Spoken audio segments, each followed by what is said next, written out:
एक important बात है, of course, the contribution of Indira Gandhi in this part. Certain part 4A of the Constitution that is dealing with fundamental duties is applicable only to the citizen. So there are certain things which are regards to the citizenship. Also, now there are certain economic rights. I hope you're understanding on this part that the investment in agricultural properties, investment in plantations, etc., under the income tax acts, etc. All of these will be available to citizens. Yes, there are advantages, 100%, right? So you become advantages of being a citizen is multiple. Okay, so these ये तुम्हें question आ सकता है, इनको mention कर लेना. Fundamental rights some, right to vote, etcetera etcetera. ये तुम्हारा first part है. एक बड़ी मेजर स्ट्रेंज पार्ट है. देखो जब भी मैं पॉलिटी पढ़ाता हूँ तो I always deal with constitution and the constitution से हम ज़्यादा सोर्स से निकल जाते हैं, लेकिन ऐसा नहीं है इस केस में. थोड़ा यूनिक स्ट्रक्चर है.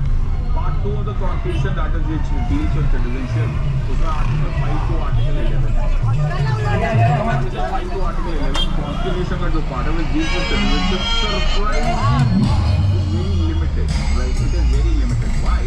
बिकॉज का जो लास्ट आर्टिकल है आर्टिकल 11, इसमें कॉन्स्टिट्यूशन ने इटसेल्फ बोल दिया है कि रेस्ट ऑफ द पार्ट आगे की बात, alright, will be dealt by the parliament. आगे की बात मतलब at the commencement of the constitution, यानी कि 26 जनवरी 1950 तक जो कुछ भी क्वेश्चन ऑफ सिटीजनशिप है, जो कुछ भी क्वेश्चन रिगार्डिंग सिटीजनशिप है, वो हम डील करेंगे इन द कॉन्स्टिट्यूशन. तो वर्ड क्या यूज है? Commencement of the constitution.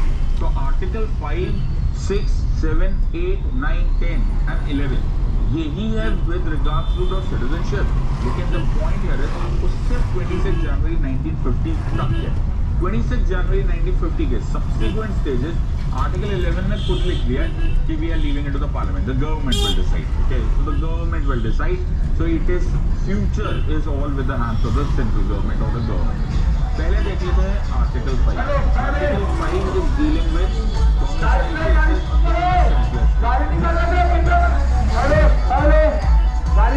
गाड़ी पीछे करे